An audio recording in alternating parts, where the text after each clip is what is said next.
Tonight, when you walk into your bedroom, you'll probably do something so mundane you won't even think about it. You'll reach out, press a small piece of plastic on the wall, and instantly banish the darkness. But for 99.9% of human history, that switch didn't exist. Imagine being transported back 100,000 years. The sun dips below the horizon. The vibrant colors of the savanna fade to a deep, impenetrable black. You can't see your own hands in front of your face. Every snap of a twig, every rustle in the tall grass sounds like a death sentence. Today, we treat the fear of the dark, nyctophobia, as a childhood phase, something we grow out of once we realize there aren't monsters under the bed. But what if I told you that being afraid of the dark isn't a childish irrationality? What if it is, in fact, the very reason you are alive to watch this video? For hundreds of thousands of years, the dark wasn't just an inconvenience, it was a predator's playground. And tonight, we're going to explore how the shadows shaped our brains, why our ancestors were absolutely right to be terrified, and how the invention of a single tool changed our relationship with the night forever. To understand our fear, we have to look at our biology. Humans are profoundly diurnal creatures. We are built for the daytime. Look at your eyes. Unlike cats, owls, or leopards, we lack a tapetum lucidum, that reflective layer behind the retina that bounces light back through the eye, giving nocturnal animals their eerie, glowing eyes and superior night vision. In the daylight, early humans were apex predators. We could track, coordinate, and out-endure almost anything on the plains of Africa. But the moment the sun set, we were suddenly demoted to the bottom of the food chain.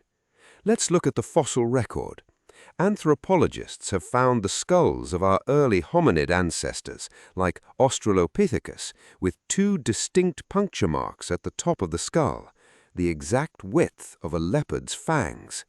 The dark wasn't empty. It was full of giant hyenas, saber-toothed cats, and enormous cave bears, predators that evolved to hunt when our primary sense, our vision, was completely useless.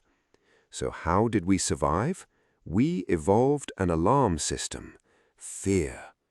Evolution is ruthless. The early humans who weren't afraid of the dark, the ones who decided to take a midnight stroll to look at the stars, didn't pass on their genes. They became a midnight snack. The ones who survived were the ones whose brains flooded with cortisol and adrenaline the moment the shadows lengthened. The ones who huddled together, hypervigilant, analyzing every sound. That fear is hardwired into your DNA. When you feel a shiver down your spine in a dark room, that isn't a glitch in your brain. That is an ancient survival program running perfectly. But humans didn't just cower in the dark forever. Around 400,000 to 1 million years ago, something miraculous happened. We captured a star and brought it down to Earth. We learned to control fire. It's hard to overstate how radically fire changed human history. Suddenly, we had a weapon against the night. Imagine being an ancient human huddled around a crackling fire. Beyond the circle of light is absolute terror. But inside the circle, there is warmth, there is safety. Predators with their highly sensitive night vision eyes hated the bright, unpredictable flames. Fire didn't just keep the monsters away, it literally rewired our brains and our societies. Before fire, our ancestors had to climb into trees at sunset and try to sleep in terrified silence. After fire, the day was extended. Anthropologist Polly Wiesner spent time studying the Junhuanzi Bushmen in Africa, observing how they spent their time. She noticed a stark difference between day and night. During the day, conversations were about practical things: hunting, gathering, economics, who owes what to whom. But at night, around the fire, the conversation shifted entirely. The night became the time for storytelling, for myths, for singing and dancing. The darkness outside the firelight forced us to look at each other. It bonded us. The campfire became the first social network. Our fear of the dark forced us to gather around the light, and in doing so, it birthed human culture. Even with fire, the fear didn't go away, it just evolved. As our brains grew larger and more complex, we didn't just fear the literal predators lurking in the woods, we started to fear what might be out there. Our brains are pattern recognition machines. In the daylight, this is great. We can spot a hidden snake or a ripe fruit. But in the dark, with limited visual information, our brains go into overdrive trying to fill in the blanks. You see a shadow in the corner of your room, and for a split second your brain screams, "Intruder! Monster!" Then you turn on the light, and it's just a pile of laundry on a chair. This phenomenon is called pareidolia, the tendency to perceive a specific, often meaningful image in a random or ambiguous visual pattern. Because the cost of ignoring a real threat was death, our brains evolved to generate false positives. It is much safer to mistake a bush for a bear than a bear for a bush. This psychological quirk gave birth to our oldest stories. Every culture on Earth has myths about creatures that hide in the dark. Vampires, werewolves, demons, ghosts, the boogeyman. These weren't just campfire stories, they were evolutionary warning signs.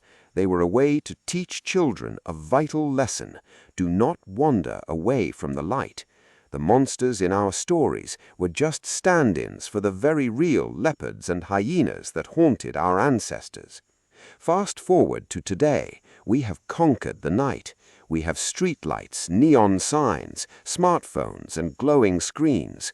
We've pushed the darkness so far away that 80% of Americans no longer see the Milky Way from their homes. We've finally won the war against the dark, but in doing so, we might have lost something essential. Because while the dark was terrifying, it was also necessary. For millions of years, the fading of the light was the signal for our bodies to release melatonin. It was the signal to rest, to repair, to dream. By blasting our eyes with artificial light 24/7, we are tricking our ancient brains into thinking it is always noon. We've traded the fear of the dark for a modern epidemic of insomnia, anxiety, and exhaustion. We don't fear the dark anymore because we rarely experience it, but perhaps we should respect it. The dark is where our ancestors learned to tell stories. It's where we learned to cooperate, to build fires, to look up at the stars and wonder what was out there. So tonight, when you flip that switch and plunge your room into blackness, don't be annoyed if you feel a tiny flicker of unease. That feeling isn't weakness, it's the echo of 1,000,000 years of survival. It's a reminder that you are the descendant of the humans who were smart enough to be afraid. Sleep well.